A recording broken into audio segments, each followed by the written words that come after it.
црквата Троица, село Заборовие, Тверската област, Русија. Оваа област е многу студена во зима. Но во зградата на црквата воопшто нема грејни тела. Градежниците не направиле ниту една печка.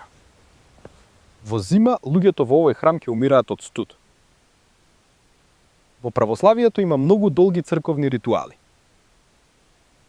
Свештенството мораше да ги приспособи просторите за студената сезона. На ова место поставија метална печка. Оджакот беше продолжен нагоре. Морав да направам дупка во зидот на храмот. Да се донесе оджакот надвор. Господовите патишта се мистериозни. Човекот играчка со слаба волја во рацете на боговите, зашто ме тера да се качувам под зидови. Ако Бог не одгледувал дрвја овде, движењето наоколу би било многу полесно. Ја се обидам да се доближам. Овде се руши, циглите се тресат под нозете. Но Бог сака да им го покаже на луѓето вистинското минато. Затоа морам да правам опасни акробации. Ајде внимателно да ја разгледаме работата на грешниците. Каква страшна дупка! Многу тули беа скршени од видот, за да инсталирате оджак овде.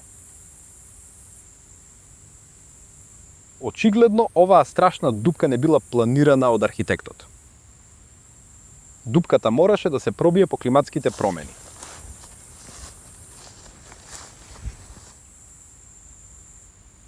Историчарите не сакаат да кажат дека во минатото овде било топло цела година.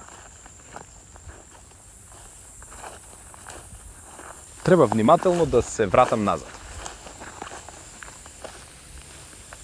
Господи, зошто ја израсна оваа проклета грмушка? Кога била изградена оваа црква, во Русија немало зима или студ. Но тогаш се случи климатска катастрофа. Моравме да поставиме шпорети. И кршете ги зидовите за да ги отстраните оджаците. Историјата, науката и религијата го кријат фактот за климатските промени во блиското минато. Но имаме цврсти докази.